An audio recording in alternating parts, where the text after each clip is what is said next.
Captain जय Narayan Nishad ji 4 term यहाँ के सांसद रहे हैं और अजय निषाद जी उन्हीं के पिता के, उसको कह लीजिए आप, कृपा से मुजफ्फरपुर के 2 बार के सांसद रहे हैं। लेकिन ये 2 टर्म जो 1 दशक होता है, 10 साल होता है, उसने मुजफ्फरपुर के विकास को विनाश के करागर पर लाके खड़ा कर दिया और मुजफ्फरपुर जो स्मार्ट सिटी थी वो लूट सिटी में परिणत हो गई। ये स्मार्ट सिटी प्रधानमंत्री जी का ड्रीम सपना था कि हमारा भारतवर्ष में 100 जिला स्मार्ट सिटी को हम स्मार्ट बनाएंगे, है ना, वहाँ तरक्की होगा, विकास होगा, बल्कि ये उल्टा मुजफ्फरपुर विनाश के करागर पर चला गया। जनता उसी के साथ होती ही है जो जनता का काम करता है, सुख दुख में रहता है। कोई आपराधिक घटना घटती है तो उसके घर पर जाना, उसके लिए काम कराना, उसके पक्ष में उसकी लड़ाई लड़ना, ये अजय निषाद जी में आप देखिए 10 वर्षों में कहीं नहीं है। इतने। नमस्कार, आप देखना शुरू कर चुके हैं फर्स्ट लुक बिहार। मैं शीतल आपके साथ। भाजपा के बड़े वरिष्ठ नेता देवीलाल गुप्ता, जिनका नाम आप सबने सुना ही होगा, उन्होंने मुजफ्फरपुर के लोकसभा से इलेक्शन लड़ने का शंखनाद कर चुके हैं। उनका कहना है कि इस बार मुजफ्फरपुर से वही इलेक्शन लड़ेंगे। भाजपा ने अभी तक टिकट का कोई ऐलान नहीं किया है, लेकिन उन्होंने यह जाहिर कर दिया है कि इस बार लोकसभा इलेक्शन वो लड़के रहेंगे। भाजपा से लड़ेंगे या राजद से, यह भी एक रोचक बात है, ये जानने का भी प्रयास करेंगे। पहले तो देवीलाल जी, बहुत बहुत स्वागत है आपका फर्स्ट लुक की तरफ से। फर्स्ट लुक जो सोशल मीडिया अभी चैनल चली है, मैं उसको दिल से हार्दिक मंगल कामना करते हैं इस नवरात्रा पर। और यह चैनल बिहार का और मुजफ्फरपुर का सर्वश्रेष्ठ चैनल होगा। धन्यवाद जी, बहुत बहुत धन्यवाद। आपने शंखनाद कर दिया है कि इस बार मुजफ्फरपुर से लोकसभा इलेक्शन आप ही लड़ेंगे। भाजपा का एक चेहरा अजय निषाद भी है, तो आपको क्यों लगता है कि इस बार भाजपा आपको श्योरिटी है कि टिकट देगी? देखिए, भाजपा में अजय निषाद जी और उनके पिताजी 4 टर्म, कैप्टन जय नारायण निषाद जी 4 टर्म यहाँ के सांसद रहे हैं और अजय निषाद जी उन्हीं के पिता के, उसको कह लीजिए आप, कृपा से मुजफ्फरपुर के 2 बार के सांसद रहे हैं। लेकिन ये 2 टर्म जो 1 दशक होता है, 10 साल होता है, उसने मुजफ्फरपुर के विकास को विनाश के करागर पर लाके खड़ा कर दिया। आप पब्लिक ओपिनियन कर लीजिए, चाहे वो विकास का मुद्दा हो, चाहे आपराधिक मामले का मुद्दा हो, वो कहीं दिखाई नहीं पड़ते हैं। वह सांसद बाहरी सांसद के रूप में जो है यहाँ की जनता लोग जो है उनके उम्मीदवारी से उब चुके हैं, क्योंकि उन्होंने यहाँ का विकास ही नहीं किया। और प्रधानमंत्री जी को उन्होंने कटघरे में लाके खड़ा कर दिया। इसलिए कटघरे में खड़ा कर दिया कि ना एम्स आया और ना पता ही एयरपोर्ट आया। 2 सब्जेक्ट मेरा यह है, मानना है।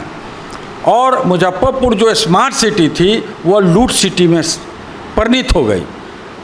ये स्मार्ट सिटी प्रधानमंत्री जी का ड्रीम सपना था कि हमारा भारतवर्ष में 100 जिला स्मार्ट सिटी को हम स्मार्ट बनाएंगे, है ना, वहाँ तरक्की होगा, विकास होगा, बल्कि ये उल्टा मुजफ्फरपुर विनाश के करागर पर चला गया।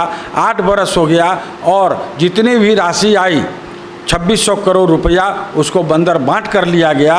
नगर निगम के जितने भी पदाधिकारी आए, है ना, उसके जो स्मार्ट सिटी के हमारे अजय निषाद जी चेयरमैन हैं और उसमें जो भी मेंबर हैं वो कुछ नहीं कर पाए और विकास राशि को लूट लिया गया।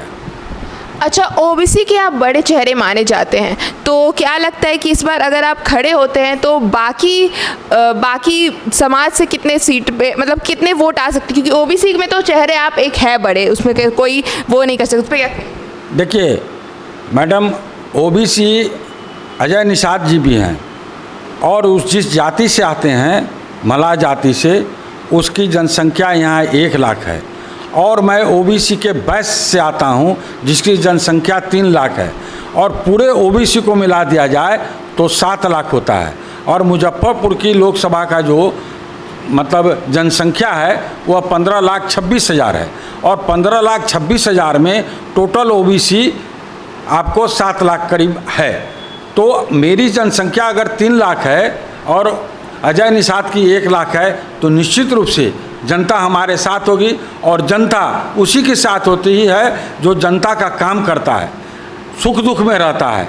कोई आपराधिक घटना घटती है तो उसके घर पर जाना, उसके लिए काम कराना, उसके पक्ष में उसकी लड़ाई लड़ना, ये अजय निषाद जी में आप देखिए 10 वर्षों में कहीं नहीं है। इतने आपराधिक घटना शहर में हुए वो कहीं दिखाई नहीं पड़े। आज ये देखिए सूतापट्टी का रोड 6 महीना से बाधित है, प्रदूषण से फैला, पूरे व्यापार वहाँ का चौपट हो गया। उत्तर बिहार की राजधानी जहाँ हजारों की संख्या में कपड़ा व्यवसायी मंडी है और हजारों की संख्या में वहाँ व्यापारी हैं, लेकिन वह बन नहीं पाया।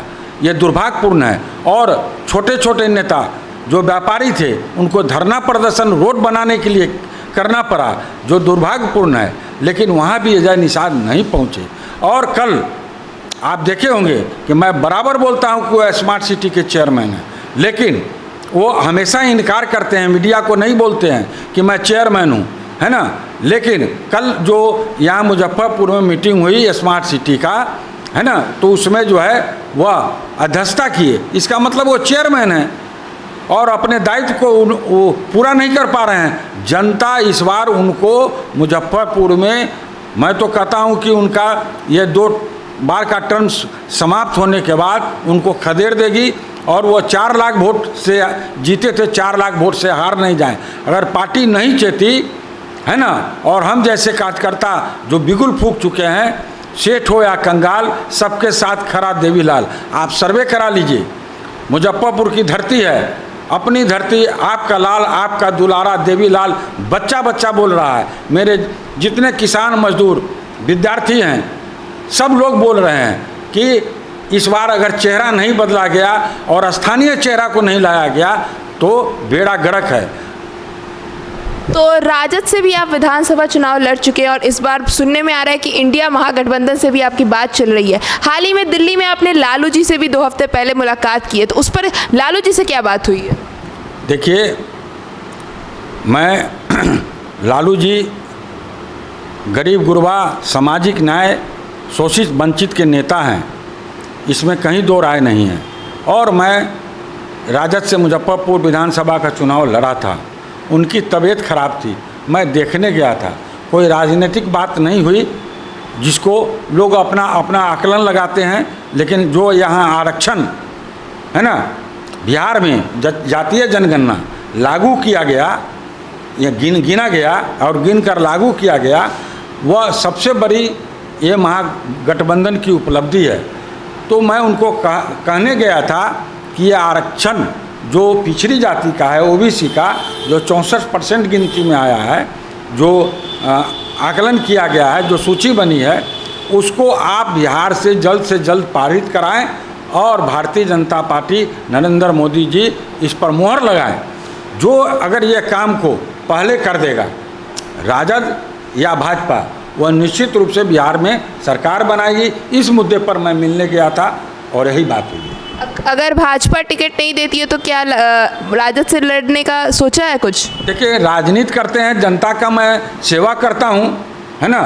तो राजनीति करने वाला व्यक्ति जो होता है, अगर भाजपा पहले देती है तो ठीक, नहीं देती है तो हमको कोई ये नहीं है कि मैं महागठबंधन से लड़ने के लिए उस टिकट को वापस कर दूंगा। मैं चुनाव लड़ूंगा और ठोक के लड़ूंगा और जीतूंगा। मेरा ये नारा है, न झुकूंगा न रुकूंगा, है ना, और जीतूंगा। वैश्य सम्मेलन और वैश्य समिति के भी आप अध्यक्ष रह चुके हैं, तो वैश्यों को लेकर क्या इस बार वोट बैंक को लेकर रणनीति रहे?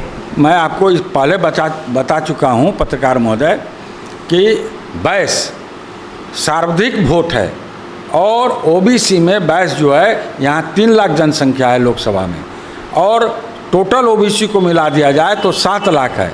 मैं पुनः कहता हूँ कि 7 लाख ओबीसी का जो मतदाता हैं, इस बार अगर बैस ओबीसी उम्मीदवार देवीलाल को अगर टिकट मिलता है तो निश्चित लोकसभा में हम 4 लाख वोट से 5 लाख वोट से जीत के जाएंगे, इसमें कोई दो राय नहीं है। और मैंने शंखनाद कर दिया है, जनता के बीच में दिन रात मैं काम कर रहा हूँ। मैं शनिवार को आया और इतवार को चला गया, वो सांसद नहीं हूँ। मैं सांसद यहाँ से जीतूंगा भी जनता के आशीर्वाद से, तो सेवकदार ही कहलाऊँगा। मुझे देवीलाल सेवकदार के नाम से एक एक यहाँ का लोकसभा के जो भी प्रतिष्ठित व्यक्ति हैं, गरीब गुरबा शोषित वंचित लोग हैं, मजदूर किसान हैं, छात्र नौजवान हैं, व्यापारी समूह हैं, सब सेवकदार के ही नाम से जानते हैं। इसलिए मुझे चुनाव लड़ने से न कोई रोक सकता है और जीतने से भी कोई रोक न सकता है। और रह गई दूसरे दल के प्रत्याशी, दूसरे प्रत्याशी लोकसभा का, मैं 2 साल से काम कर रहा हूँ, अभी तक ताल ठोक कर मैं जो मेरा प्रचार भी चल रहा है, मुजफ्फरपुर में चुनाव लड़ने का मेरा प्रचार वाहन और प्रचार वाहक जो है हर गली और मोहल्ले में घूम रहा है। इसलिए मैं तो बिगुल फूंक दिया हूँ, शंखनाद कर दिया हूँ, तो लड़ूंगा ही और जीतूंगा भी। जी बहुत बहुत धन्यवाद देवीलाल जी। जैसा कि आपने देखा कि देवीलाल जी ने शंखनाद कर दिया है और उनका कहना है कि वो टिकट अगर भाजपा देती है तो भाजपा की तरफ से ही लड़ेंगे और अगर नहीं मिलता है तो इंडिया महागठबंधन की तरफ से भी वो लड़ सकते हैं। लेकिन इस बार लोकसभा का चुनाव मुजफ्फरपुर से वो लड़ के रहेंगे, जनता की आवाज़ बनकर रहेंगे और इस बार उन्हें उम्मीद भी है कि जनता उनका साथ देगी और पूरे भारी मतों से इस बार वह मुजफ्फरपुर के लोकसभा सीट पर विराजमान होंगे।